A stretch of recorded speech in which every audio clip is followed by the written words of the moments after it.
Could you bank on with no questions asked? Could you bank on Hassan Haskins having 163? Blake Corum had to have at least what 60, 70 yards, 50, 60 yards, Yeah, something like that. he hit that 157 yarder. It was, I was losing my mind on that. I was like, go, boy, go. If, by the way, if Blake But is healthy, he doesn't get caught didn't there. absolutely bank on that against elite teams, Yeah. right? So Mm-hmm. even like in Skyler's kind of moving us with his narrative, it's kind of moving us down the line. But nonetheless, like yes, I would agree, and I would stick on the point of yes. In order to beat elite teams, you got to throw it better than you did today. Mm-hmm. Now today it worked, right? But if you play Alabama in week 1, do you think whatever Cade did today? I think it was what it was. I don't have my computer set up, so I think what 13 of 16. With less than 200 and an interception. I Do think it you was think that's 157. like I don't think you can bank on that every single week. Now, what he did today, I'm going to take that and run with it because you beat the number two team in the We nation. still passed the ball, Desmond, but still, like this, it's still not the same thing. When we were critiquing it Right. early this season, it was when we were having games where K threw like 40 yards, like he literally had 44 passing yards in the game.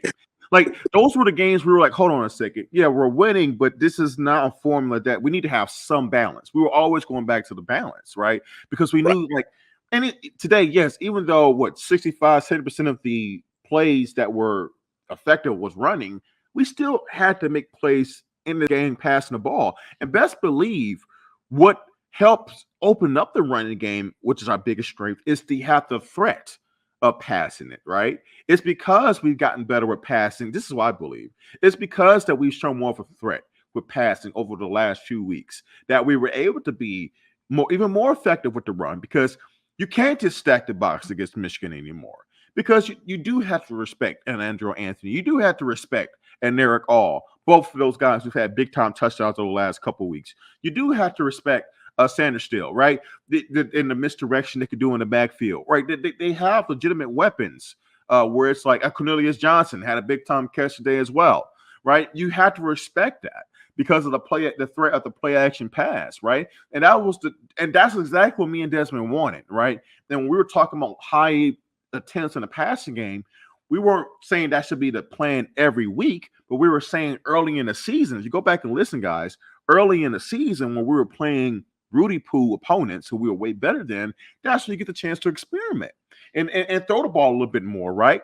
So like it was never about saying Michigan can't win being strong, leaning on the running game as their strength, but it can't win not being balanced offensively as an attack. Right. And I would stick to that. I don't think I'm rewriting history. You can go back and listen to everything we've said. That's all it's been about. Finding ways to become more balanced so you can have days like you had today. True. Eddie Rogers. What I will say is, tune in. What's he talking about? From the beginning. We're not going to really get into that. Start the stream from the beginning, and that's literally what we have been talking about. So, moving on. So Slim says it's hilarious how people are blasting Ryan Day. He had one bad game, so on and so forth. I mean, sure, but nonetheless, like we're the Michigan channel. I think today's Ryan Day's first Big Ten loss. I'm pretty sure. You are correct. You are very correct. This is first, and this is, if I'm not mistaken, his third season, right? Yeah, his first Big Ten loss. I mean, first Big Ten loss. Like, look. I understand Ohio State fans making them sick, losing to us. I can totally understand that. Trust me, we understand that feeling very well. What it likes to lose to the other side, but they over there throwing losses at. I mean, throwing huge, salt towards Ryan Day, a man who only has one loss in this conference, and you were just in a national title game a year ago. I don't really know what to tell you. I mean, like, I think you're in pretty good position. You just lost today. Now, some of the play call. Now, I think I was on the play call by Ryan Day today. There were a few questionable calls. I thought some of the run up the middles that they did were a little some question marks I had. There was a draw play they did like on the 3rd and 5 or 3rd and 6 or something like that. I can understand that. But one thing I think you have to take into account today too is the conditions as well. I mean, I don't think this was prime 40 temp type day conditions for throwing the ball. Yeah, I mean that's just me. Correct. So I just think Ryan Day, one thing he's been known for is being, and I'll still say this to this day, is being a genius of a play caller. Right? He's highly, highly respected. So I would agree with that. I'm in that camp. I am yeah, in that. so it's like if he chose, I am assuming if he chose to, be some of those calls that seem maybe a little bit conservative, I'm sure it's probably with a good reason. And I'm assuming it has something to do with the weather. That's why I think. But whatever, y'all go ahead and run that man out of town if you want to. I'll be happy you did. That guy is fantastic at what he does, and he ain't going nowhere. They'll be back next year. So Connie Morris says Gate is overrated. There was so much in Michigan's favor, and I hate saying that about the rest, but there was so many holdings and PIs that weren't called against Michigan. So, Dre, let's move past that. But one thing I do want to talk to you about is this weird notion that happened that I started to see last night as I'm doing dishes late at night, doing dishes, and I'm checking Twitter, and there's this, and maybe I can't say groundswell because I don't follow that many Michigan fans, and honestly, I don't follow that many people on Twitter, but nonetheless, like I started to see people talking about the officiating crew that's going to officiate the Michigan Ohio State game. And I even called you today, probably, I don't know, it was 9, 10 o'clock this morning, where I'm just like, this is just weird. Like, to where I started to see people, and here's what I saw. And maybe I'm completely wrong and I'm just losing it. But what I saw was people essentially laying the groundwork of, oh, here's why we are going to lose. Like, if we did lose the game, what we would do is then in turn get some screenshots of the game, right? To where you could point at that and just say, well, based on this screenshot, we should have got a holding call, or we should have, or this shouldn't have been a holding call, or whatever, one way or the other. But essentially, that the refs were out to get us, and that's why we lost the game. And that kind of drove me nuts. I had to actually call you on the phone. It was like, this isn't a textable thing. I have to call Dre, and I just didn't love that part because at the end of the day, what I want is for Michigan fans to just expect more from your team. Forget about the refs. Like it's we're about an hour into the Alabama Auburn game, which is the Iron Bowl, and I'm an Alabama fan. I've heard multiple people ask why I'm wearing red. That's why. But for me, I don't care if the Auburn staff is refereeing the game. I expect us to win, and I don't care if it was 1 versus 2, 2 versus unranked, 3 versus unranked. It doesn't matter. I expect us to win, no matter what. And that's what I assume for Michigan, because Michigan is that type of program. Like, Right. Michigan is a blue blood. Like, Michigan is what I would consider a big dog. Like, yes, you're. It's not a, we bank on the referees, and one of our we've been in a group chat together, Corey, but I text him as well. It's like of 2016, because that comes up a lot. It's just, well, the refs were bad, blah, blah. And the thing that I text him was, number one, you've got a claim to blame with Fox Sports, because they did not have a good angle of that first down play. So if you want to say, JT was short, I'm like, I'm not sure that there's a definitive look either way, but nonetheless, like, blame Fox Sports. They didn't have a good. They should have, without a doubt, had some kind of either over the So hold head on. That's what point are you? point, So or from the sideline. nonetheless, like nonetheless, you should be better than the referees. Like, Right. and at the end of the day, you should be better than the referees. And I'm, it's unfortunate. And I'm sorry that I'm getting into that, especially on a huge day for Michigan. But that's something that someone just brought up as far as the referees and stuff like that. Like, but I just feel like when you're a top tier program, like that should be the last thing on your mind of who What referees I games. think it's easier for one. I think what happens in those situations is that emotionally, it's easier for fans to point at things outside of their own house first, right? It's harder to look within at times to say and take ownership of our own mistakes. And I think if you reflect on games in the past, like 2016 or what have you, there is points of blame of the outcome, both internally and definitely referees. There were a lot of questionable calls that definitely that game um, affected the outcome. However, there are also a lot of internal things that Michigan did as well, right? You know, the pick six in our own territory, right? The fumble on our own goal line. You know, those are the type of things where it's like that's why you can't just put it on one thing or the other. So as we were preparing for this game, and you called me. You know, like I expected some fans to be a little bit worried about the officiating and all that stuff. But the main thing was you can control what you can control. And the best way to not allow referees to impact this game, which they did not, is to play the more disciplined football. And today, Michigan did not have the most penalties. Ohio State did, and it was because Michigan made was the more mentally tough and disciplined team. You know, Ohio State, how many false starts they had, holding calls, right? PI calls, right?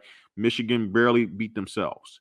Outside of I think a false start by Eric All, like other than that, it just wasn't much that Michigan did wrong in terms of playing the game within the rules and clean.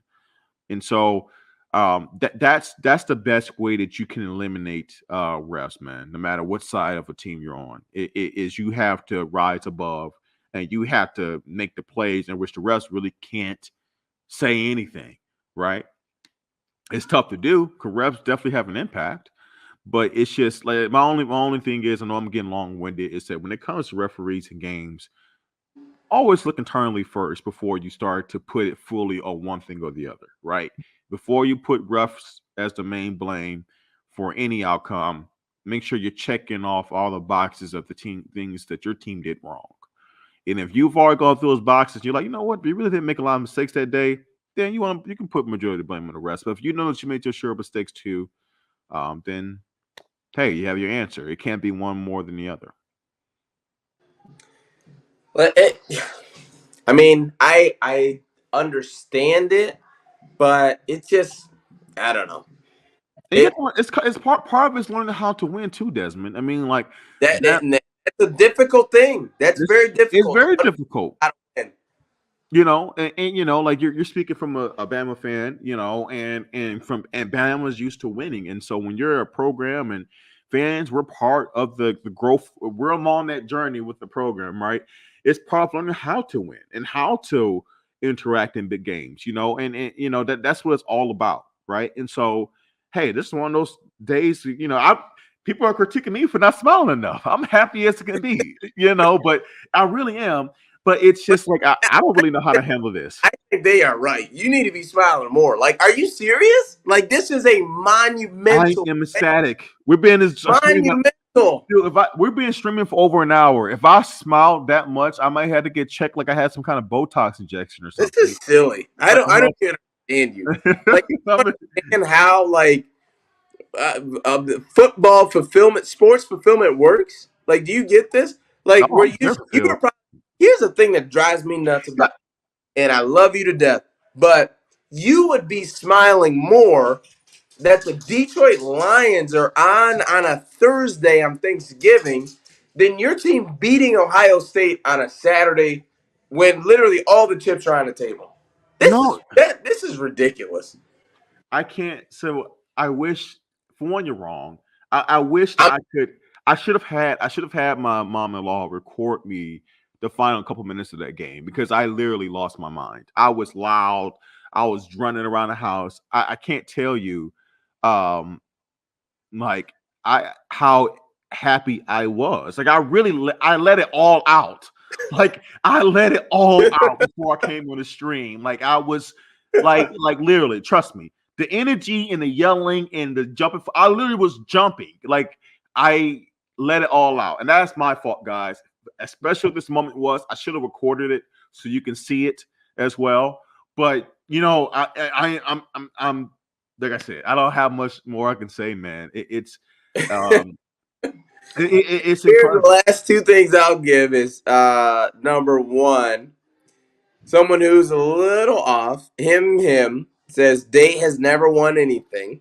That's false. He has won the Big Ten championship, and I think every year. So the last 2 years, I think he's won it, right? Like I don't think he's had a year that he has not won it outside of this year.